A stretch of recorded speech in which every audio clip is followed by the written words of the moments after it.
Olá, eu sou o Dr. Luiz de Oliveira e está começando mais um programa WTN Saúde. O tema hoje é diabetes, pelo fato de acometer quase 10% da população brasileira. Eu trouxe aqui um convidado, o Dr. Ney Gonçalves de Oliveira, que é meu pai, é médico urologista e como doente diabético, talvez tenha muita coisa a nos dizer. Eu sou diabético há mais de 30 anos, a minha família toda é de diabético, toda a minha ascendência, meus avós paternos, meus tios por parte de pai e meu pai inclusive foram diabéticos, e eu no 6º ano de medicina fazia a cirurgia geral, mas me dediquei, convivi com um professor de diabetologia, o professor Francisco Arduino, e passei a me interessar por esse tema e na intenção de me tratar bem e também, é claro... Mas quais são os principais tipos da diabetes?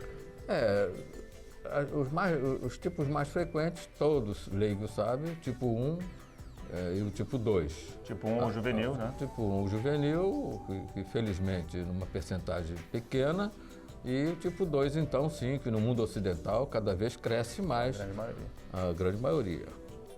O tipo 1 é considerado uma doença de autoimunidade, uma doença séria, e já a diabetes tipo 2 é a mais frequente e constitui-se num desmetabolismo sério.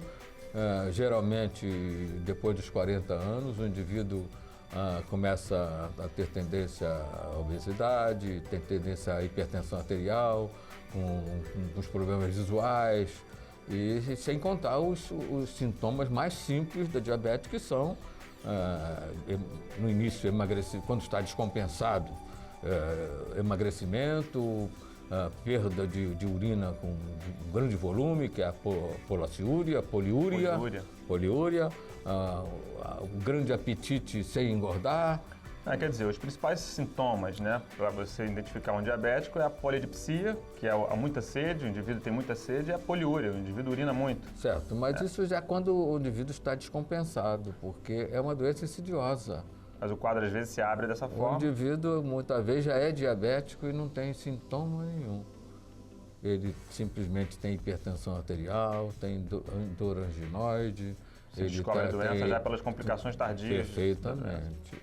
Vale lembrar que essa doença tem um componente hereditário forte, principalmente o tipo 2. Tipo 2 principalmente. Mas acontece que está crescendo no mundo ocidental de uma tal maneira que não se pode levar em consideração que seja só uma coisa genética.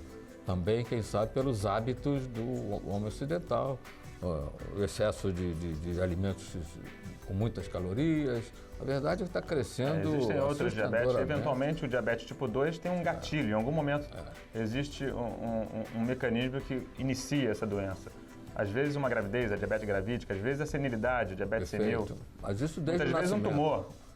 Às vezes, o indivíduo tem que tirar o pâncreas para uma doença, ou o próprio tumor produz insulina. O indivíduo já é pré-diabético desde que nasce. Os garotos que nascem com mais de 4 quilos já são predispostos a diabetes tipo 2, né?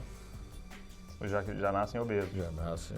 A obesidade e a falta de exercício físico, né, o sedentarismo é um componente forte para... Um dos outros componentes, talvez, do mundo ocidental. Para piorar e para tornar o indivíduo diabético que já tem a tendência. O indivíduo que tem a parte genética, a predisposição genética de ser diabético, não significa que vai ser. Mas, se ele tomar alguns cuidados, eventualmente pode evitar o gatilho, né, o início dessa doença. É uma doença ingrata porque mesmo o indivíduo bem orientado, se tratando elegantemente, bem orientado, ele, no diabetes tipo 2, depois de 25 anos, ele começa a ter as complicações neurológicas, visuais, quer dizer, de fundo de olho, retinite, de tendência à hipertensão arterial, a doenças do miocárdio, e tendência a acidente vascular cerebral. É uma doença muito ingrata, porque mesmo o indivíduo sendo bem orientado, ele caminha. O fato do indivíduo urinar muito e ter muita sede é porque a glicose, quando aumenta no sangue, ou seja, o que é a insulina? A insulina é um hormônio que torna permissiva a entrada da insulina na célula, ou seja, o pâncreas produz insulina, o indivíduo se alimenta de glicose, carboidratos, a glicose vai para o sangue e tem que entrar na célula para alimentar essa célula. O indivíduo que tem pouca insulina não consegue alimentar a célula. Muitas vezes se alimenta muito, tem muita glicose no sangue, mas ele é magro. Porque ele não absorve, ou seja, não usa essa energia. Nós sabemos que a glicose é a nossa gasolina, o nosso fator energético.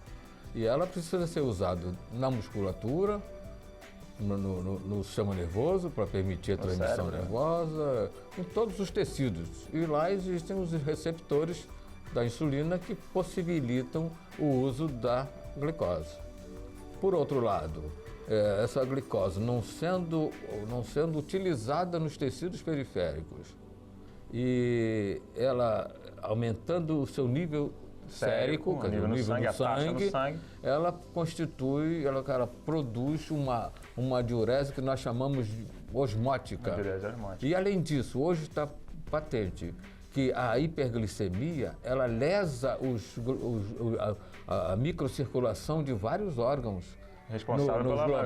Nos glomérulos que são responsáveis pela filtração do sangue no rim, ela vai levando à nefroesclerose, daí a origem da hipertensão arterial.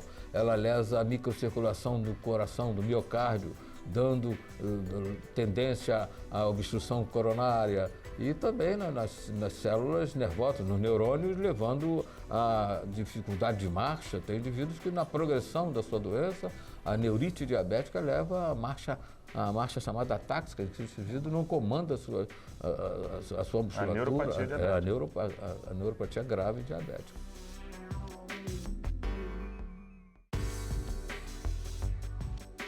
Bom, então a gente já sabe que o diabético é um indivíduo que deve e pode conviver com todos, com a vida normal, a dieta simplesmente saudável, como todos nós deveríamos ter mesmo, mas temos que esclarecer que alguns diabéticos não se conformam com a doença, né? Ficam irritados, às vezes têm raiva de ter essa doença e negligenciam o tratamento. Quando acontece isso, de um indivíduo tratar mal, o que acontece no futuro? Muito doente sabe de história, nos seus antepassados, das consequências graves da diabetes maltratada. E ele então reage, ele não quer ser diabético. Então, para todo doente no qual eu faço o diagnóstico de diabetes, eu digo, você tem de ser bem orientado no sentido de evitar as complicações graves. E cito quais são as coisas graves. E digo, todo cidadão vai morrer um dia.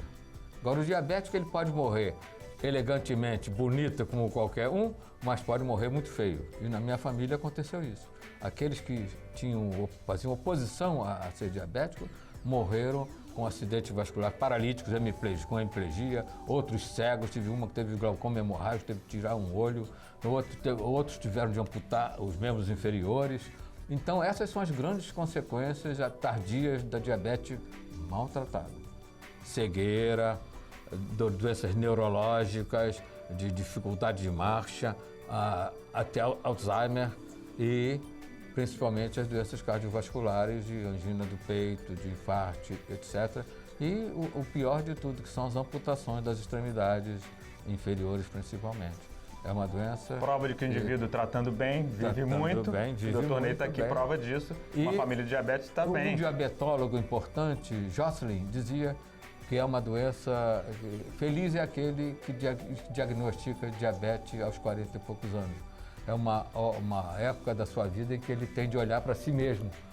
E é importante, então, ele começa a se tratar pessoalmente, já que até aquela idade ele tratou dos outros, da sua família.